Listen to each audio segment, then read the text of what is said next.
आप सबको स्वागत है बीडी लीगल प्राइम चैनल पे।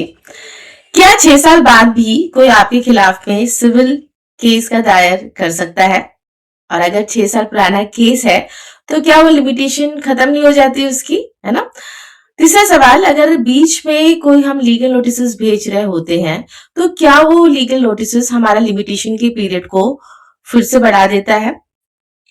और चौथा सबसे इंपॉर्टेंट सवाल, अगर हम केस कर भी देते हैं तो क्या दूसरी पार्टी या कोर्ट ऑर्डर 7 रूल 11 के तहत में इस केस को बिना ट्रायल पे ही खत्म कर सकता है? ये 4 सवालों का जवाब आज हमें मिलेगा इस जजमेंट पे। तो जजमेंट पे आने से पहले मैं आप सबसे रिक्वेस्ट करूंगी कि मेरे बीडी लीगल प्राइम चैनल को प्लीज लाइक शेयर सब्सक्राइब जरूर कर लीजिएगा। यहाँ पर हम सुप्रीम कोर्ट के जजमेंट के बारे में बात करते हैं, कोर्ट के प्रोसीजर एंड प्रोसेस के बारे में बात करते हैं। मैं भुवनेश्वरी देवी हूँ और मैं आपको आज का जो जजमेंट है उसके बारे में बताने वाली हूँ। तो जो ये केस है सुप्रीम कोर्ट का, ये जो जजमेंट है ये बहुत ही रिसेंट जजमेंट है और आप स्क्रीन पे देख सकते हो मैं किस जजमेंट के बारे में बात करती हूँ। केस का जो नाम है वो है आशा देवी वर्सेस अरविंद कुमार। ये डिस्प्यूट एक्चुअली स्टार्ट हुआ था 2016 में और केस जो फाइल हुआ था वो 2022 में फाइल हुआ था। तो सबसे पहले हम समझने की कोशिश करेंगे इसका स्टोरी क्या है, फैक्ट्स ऑफ द केस क्या है। देखिए, हर एक सिविल केस के फैक्ट्स थोड़े से अलग अलग होते हैं और जब भी मामला लिमिटेशन को लेकर आता है तो जो फैक्ट्स होते हैं बहुत ही इंपॉर्टेंट रोल प्ले करते हैं ऑर्डर 7 रूल 11 के एप्लीकेशन को डिसाइड करने में। इसलिए मैं इसके फैक्ट्स को बताना जरूरी समझती हूँ। तो ये जो स्टार्ट होता है स्टोरी 2014 में स्टार्ट होता है। यहाँ पे दो पार्टी के बीच में एक जॉइंट वेंचर एग्रीमेंट होता है प्रॉपर्टी पे फ्लैट्स बनाने को लेकर। एग्रीमेंट के मुताबिक जो कंस्ट्रक्शन जो होना था वो कंस्ट्रक्शन होने के बाद में पूरा होने के बाद में लैंड और बिल्डअप एरिया जो होता है वो एक दूसरे को शेयर उसके हिसाब से देना होता था। लेकिन इसी बीच में डिस्प्यूट हो जाता है। अपीलेंट जो सुप्रीम कोर्ट में जो आया होता है उसका कहना होता है कि कंस्ट्रक्शन का समय पूरा नहीं हुआ था। ऑलराइट, इसलिए 20 अप्रैल 2016 में को ही जॉइंट वेंचर एग्रीमेंट जो था वो कैंसिल कर दिया गया था। ये डेट बहुत इंपॉर्टेंट है, 20 अप्रैल 2016 को ही जॉइंट वेंचर एग्रीमेंट जो था वो कैंसिल कर दिया गया था। इसके बाद में लीगल नोटिस दिया गया था, उसका रिप्लाईज भी दिया गया था, है ना। ये डिस्प्यूट इन लोगों के बीच में तब भी चल रहा था, लेकिन जो एक्चुअल केस जो था वो फाइल हुआ था 2022 में। ये सबसे इंपॉर्टेंट एलिमेंट इस केस में आ जाता है। तो 2014 का एक एग्रीमेंट था, 2016 में ही उनके बीच में लड़ाई झगड़ा हो गया, कैंसिल हो गया। मामला 6 साल के बाद 2022 में फाइल हुआ। तो यह सबसे पहला सवाल जो रहता है अपना वो ये रहता है कि क्या इतने साल जो 6 साल के बाद में जो केस जो फाइल हुआ है क्या वो ऑटोमेटिकली लिमिटेशन को अट्रैक्ट कर रहा है? मतलब ऑब्वियसली वो 6 साल के बाद है, कोई भी केस हम 3 साल के बाद फाइल कर सकते हैं अकॉर्डिंग टू द केसेस, और इस टाइप के केसेस का जो लिमिटेशन पीरियड था वो 3 साल था। तो 6 साल के बाद फाइल हो तो क्या ऑटोमेटिकली ये लिमिटेशन के पायदान पे आ गया, लिमिटेशन से बाहर हो गया? इस बात पर जब ये मामला जब ऑर्डर 7 रूल 11 का जो एप्लीकेशन जो डिफरेंट थे उन्होंने फाइल किया और ये यही बात उठाया कि 6 साल के बाद फाइल हुआ है, लिमिटेशन पीरियड खत्म हो गई है, तो उसका रिप्लाई करते हुए प्लेंटिफ ने बोला लेकिन हमने 2022 में ही लीगल नोटिस दे दिया था। और जैसे हमने लीगल नोटिस दिया तो new cause of action start हो गया। जैसे ही न्यू कॉज ऑफ एक्शन हुआ तो ये लिमिटेशन पीरियड उसके बाद से कंटिन्यू होता है। ये बात प्लेंटिफ ने बोली, लेकिन डिफरेंट बोल रहा था कि नहीं 2016 में ही केसेस खत्म हो गया। तो ये एक्चुअल मेन डिस्प्यूट रहता था। अब बात मामला ऑब्वियसली ट्राई से उठते हुए सुप्रीम कोर्ट पर आ जाता है। तो सुप्रीम कोर्ट जो हमारा जो सबसे पहला वाला सवाल था कि क्या 6 साल के बाद में हम कोई सिविल केस दायर कर सकते हैं, तो इस सवाल का जवाब बहुत ही सिंपल होता है कि हाँ हम दायर कर सकते हैं, क्योंकि लिमिटेशन का जो बात होती है, लिमिटेशन का जो सवाल होता है वो आधा फैक्ट्स पे होता है और आधा लॉ पे होता है। तो हर एक फैक्ट्स अलग होते हैं और कुछ फैक्ट्स के लिए एविडेंस का लीड करना, मतलब उसके लिए गवाही होना या ट्रायल पे जाना जरूरी होता है, वो सिर्फ प्लेन पढ़ के नहीं डिसाइड होता है। ये मैंने बहुत क्लियरली आपको बोला, कुछ केसेस के लिए, सभी केसेस के लिए नहीं। इस केस पे भी वही बात निकल के आता था कि यहाँ पे जो 6 साल के बाद में जो केस फाइल हुआ है क्या वो लिमिटेशन को अट्रैक्ट कर रहा था, और ऑर्डर 7 रूल 11 जो बोल रहा है कि शुरुआत में ही केस को डिसमिस कर दो क्योंकि लिमिटेशन को ये अट्रैक्ट कर रहा है, तो क्या सुप्रीम कोर्ट ने बोला इस एप्लीकेशन पे। तो यहाँ पे जो हमारा जो दूसरा सवाल जो आ जाता है कि जो तीसरा सवाल हमारा निकल कर आ जाता है कि जब मैं लीगल नोटिस मैंने दिया था तो क्या वो मेरा लिमिटेशन पीरियड को बढ़ाया नहीं है?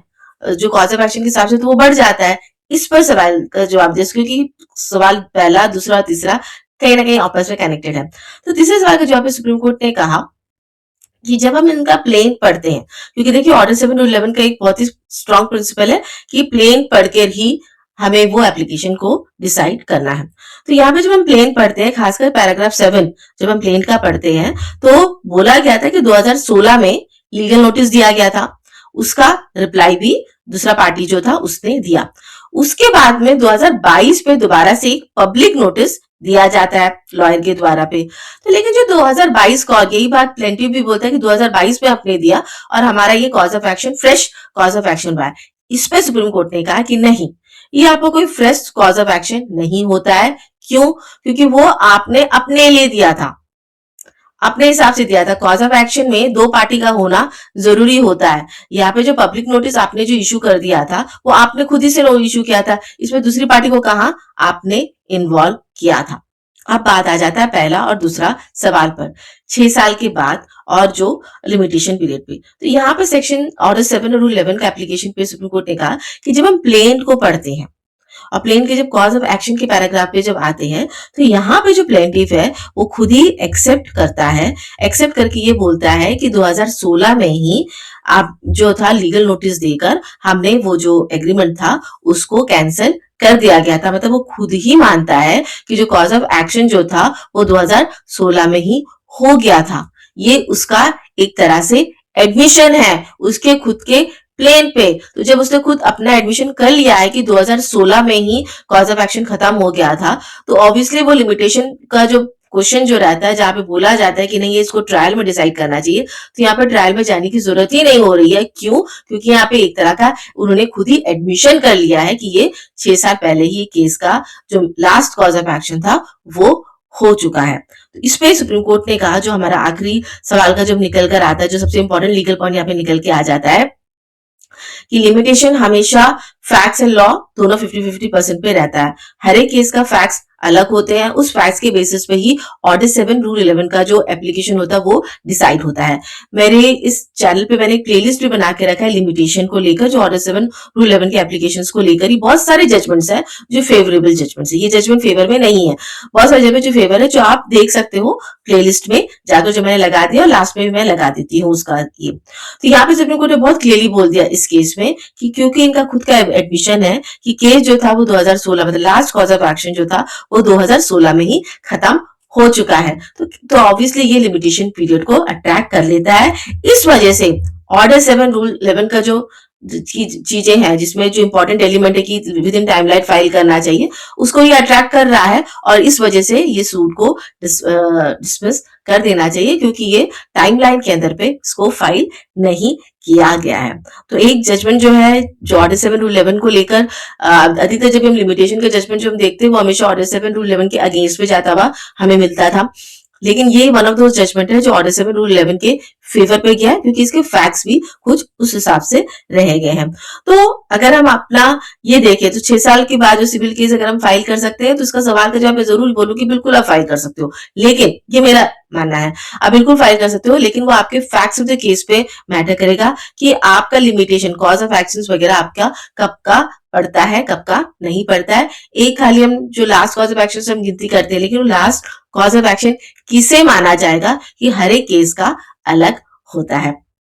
तो आई होप व्यूअर्स आपको आज का जो ये जजमेंट है ये अच्छा लगा है। अगर अच्छा लगा है तो प्लीज इस चैनल को लाइक शेयर सब्सक्राइब जरूर कीजिएगा और कमेंट कीजिएगा अगर आपके कोई भी सवाल होते हैं। अच्छा लगता है जब आप कमेंट्स करते हैं, लाइक्स करते हैं, तो पता चलता है कि आप देख रहे हो। अगर कुछ चीज आपका सवाल है तो जरूर उसमें आप पूछिएगा।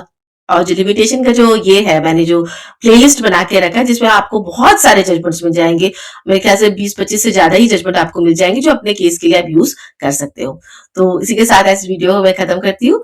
Thank you so much for watching.